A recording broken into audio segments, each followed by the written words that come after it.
Yo, Music Talk Monday. We back. Locker Room ENT.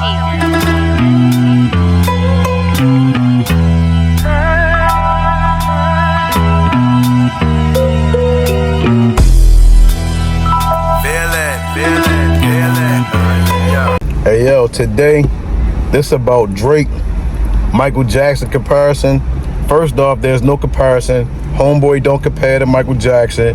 None of that. Everything is garbage. All of it's trash. But I need y'all to check this clip out. You know what I'm saying? Check the clip out. Make sure, you know what I'm saying, that you really understand that it takes greatness to do what Micheal Jackson did. It took streaming.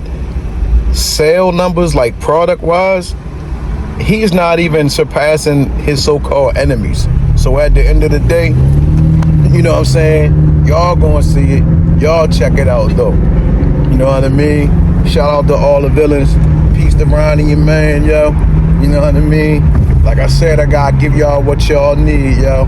Peace. About to let the clip fly. Drake has finally did it. Drake out of bio has officially surpassed Micheal Jackson for the most Billboard Hot 100 #1 hits. Of course, with his song Janice Shut the F Up, it marks Drake's 14th #1 song, and it's got his OVO fans, mostly guys these days, incels and red pillars, twerking their life in their logical way as they debate whether this makes Drake officially bigger than Micheal Jackson in their world. None of it's true. It's BS. They made it up. They lie. But for those of us with some common sense, it's got us looking at it with a healthy amount of skepticism. Kind of like another record that got broke this year by Bam Adebayo.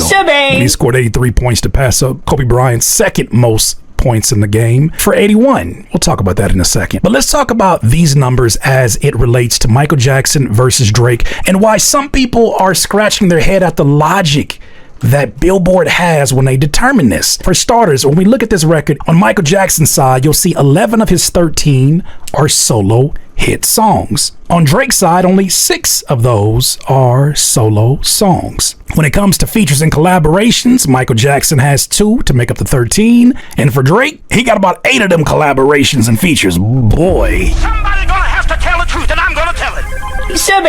They forget to share that when they share these particular infographics. And it's got some people scratching their heads because they're like, wait. If we're going to count What's My Name, which is more so Rihanna's song, Work, which is more so Rihanna's song, if we're going to count the songs he did like Way Too Sexy with Future and Young Thug, why can't we count some of Micheal Jackson's records that he had when he was a lead singer of a band that you might have heard of called the Jackson 5? Because if we're talking about it by the numbers, that would allow Micheal Jackson to add 4 more hits to make a grand total of 17. Because of course Jackson 5 had songs like I Want You Back, ABC, The Love You Save, and I'll Be There. However, one thing that you know if you've been watching this channel, Billboard plays by their own rules. Matter of fact, Billboard's official record for the most #1 hits by a male solo artist counts only releases credited to an individual artist. The Jackson 5 4 #1s are classified as group recordings and are not attributed to Micheal Jackson as a solo act in Billboard's archives. His solo records therefore stand at 13, which makes Drake Janice Shut the F Up surpass it with the 17 total.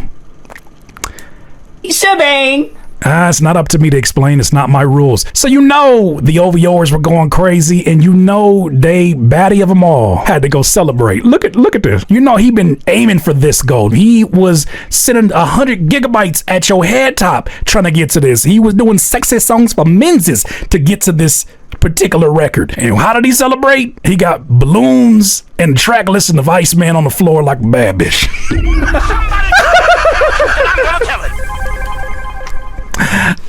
Felt cute, might delete later. Is it icy in here or did somebody turn the AC on?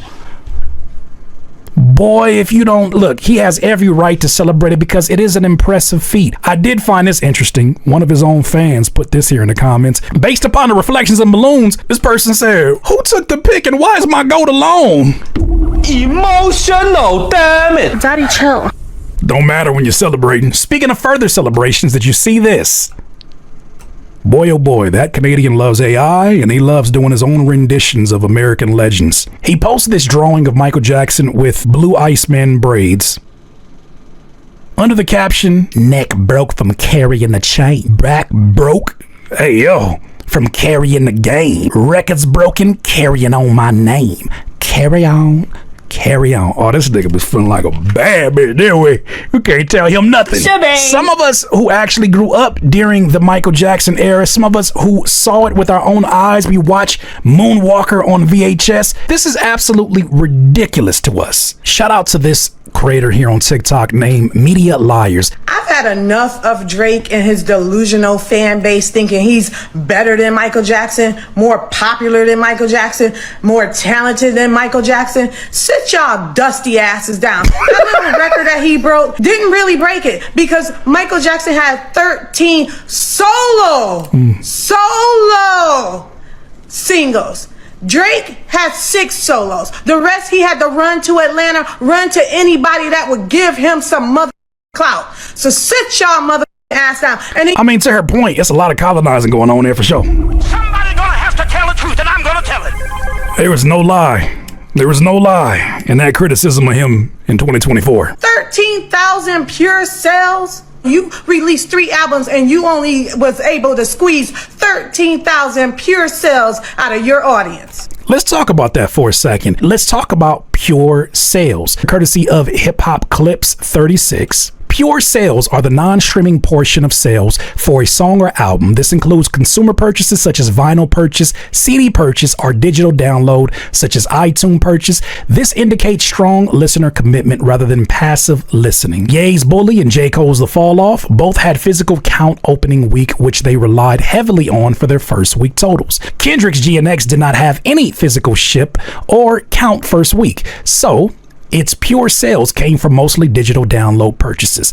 Iceman, on the other hand, The Iceman wasn't cracking in the slightest. Come on, you freaky Iceman. interesting enough, had extremely low pure sales, a statistical anomaly. They raised suspicions of his already botting allegations. Nah, he burnt down the bot farm. You didn't see it. Okay, so now with that information, this should help you look at these numbers with the type of point of view that says, sit your ass down when it comes to Michael Jackson.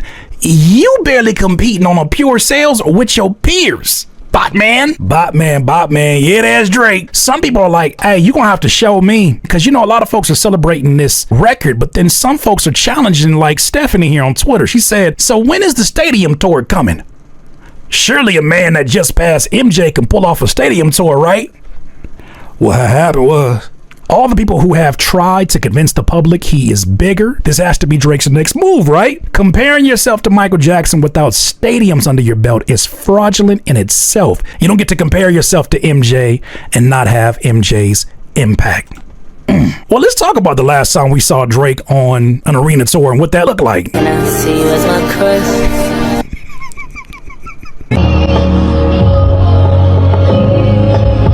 Yeah. Can we be effing for real for a second? There is no way in hell that anybody with any common sense is actually comparing this feat, which impressive all by itself. There's no way in hell we're comparing it to this guy, right? You know, back in an era where it was pre-streaming, back in an era where people had to physically leave their homes to do the type of supporting that they were doing. Another stat that might have got lost in the sauce. Apparently, Make Them Cry, another song by Drake, departs from the Spotify global chart for the first time after just 12 days charting, breaking the record for the shortest run for a #1 song previously held by Mine, Taylor's version, Taylor Swift. Somebody gonna have to tell the truth, and I'm gonna tell it. Now, I already told y'all the real test of whether or not the party is continuing, of whether or not Drake's impact is still as powerful than ever, will be whether or not these songs stand the test of time, whether they have stickability to the charts. One thing that cannot be denied is that Drake has been dominating or manipulating the top of the Billboard Hot 100, even beyond Janice Shut the F Up. Many people are making an argument for, well, if you don't choose that song, what about the other ones that could have been won? He's competing with himself, for crying out loud. And this looks crazy. This looks impressive. Until you fast forward a week later.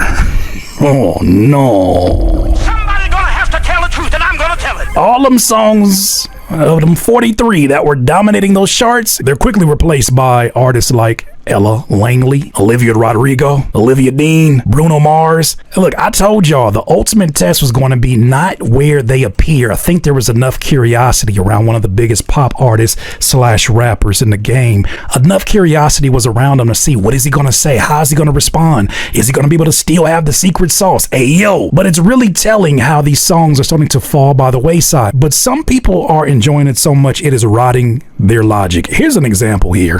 Popular streamer DDG and his brother Dub were having a debate with friends about, is Drake bigger than Michael Jackson? You thought I was playing. All my life, if Drake walked in here, it's a 99% chance I might pass out. On some cool shit, like, what up, Dub? I'll be like, what up? As soon as he give me a 5 and I'll pass out, hit my head right here. Imagine being able to call Drake. Like, bro, I'm still listening to Janice. He'd be like, that's cool, bro. So you telling me that niggas was passing out for Michael Jackson, it was okay, but I'm saying I passed out for Drake and it's not? Really compare Jackson to Drake? He just said he passed him. He did pass the niggas. I don't want to put this in the air, but whenever Drake died, right? Whenever that happens, I'm going with him. Look. I'm going with him. I have nothing else to hear from this argument. What are we talking about right now? Why do they gas me up? This gotta be for the content. I hope it's for the content because this is utterly ridiculous. You know, I have seen a lot of propaganda, and I've even seen some people in my own friends list that for whatever reason, it's that hypnotization. They hear some of these hooks and songs and they're like, man, he got me under hypnosis again. And I just can't forget about all this ridiculous shit that he's done. Labrie Graham, you will never be forgiven for the things that you tried to do. Your days are numbered. I saw this video and it definitely left me feeling like I wasn't the only one that felt that way. Shout out to the Selective Ignorance Pod. Mandy B says something in here that I absolutely agree with. He is the mirror for most niggas in their late 30s, early 40s who once again regret their baby mamas, aren't where they want to be in life, unmarried, and out here dealing with the same as the athletes, the rappers, and being upset that they feel like they are not good enough. This is such a great point because, damn it, there are so many rappers in this age group she's talking about, 30 to 40, that have been the biggest cheerleaders on these podcasts for why the game is so boring without Drake. Well, I hope that your boring days are numbered. I hope that now you have the endless twerking playlist that you have requested. But isn't it interesting how they all seem to be in these similar demographics, or at least have similar characteristics of duck-face selfies? Fact of the matter is, there are more Drakes than Kendricks in our community. And so what I'm saying is, because they're insecure, yes. You guys have babies by bitches y'all call ugly online every day. When Drake is getting shitted on, they're gonna side with the nigga they look up to, not the nigga that actually reflects them. Ooh, shit cooked. Can we just be for real for just a second? Drake's 14th Billboard #1 is real. Calling it a pass of Michael Jackson's record is questionable, to say the least. When MJ hit #1, the only things that counted were physical sales and radio airplay. No streaming, no stand OVO coordination, no dropping 43 songs in 1 week to flood the charts. Every point MJ accumulated was a real transaction from a real person. Drake's Janice Shut the F Up, which broke the record, sold 3,000 copies in its opening week. Think about that, 3,000. And we can't even tell you what Billie Jean sold in week 1 because SoundScan wasn't invented until 1991. That is 8 years after it spent 7 consecutive weeks at #1 on pure demand. Somebody gonna have to tell the truth, and I'm gonna tell it. MJ built his #1s while surviving a criminal trial on 10 counts. A label war with Sony and Tommy Mottola. Tommy Mottola is a devil. And let's not forget that MTV at one point refused to air black artists. The industry threw everything at him, and he still built the record Drake is now claiming today. All right, we about to get into these shout outs, you feel me? Jay Watts was good, Daily Vision, Locker Room ENT, BMG was good, Bag Life, yo, Born Divine, Indie Boom, Wu-Tang Management, Protect Your Neck Records, DJ DC Hollywood, Rest in Power, my guy, Bag Life Dynasty, Sonia Davis, Taylor BTV was good, Queen, Baltimore, Tia Tuesdays, Bag Life Shirts, A-Ville was good, fam. Jimmy Mills was good, fam. Kick Across was good. My man Danny, AOT was good. Nick Soprano was good. Randall, Iron Temple was good, fam. Neef, Coda, holla at me.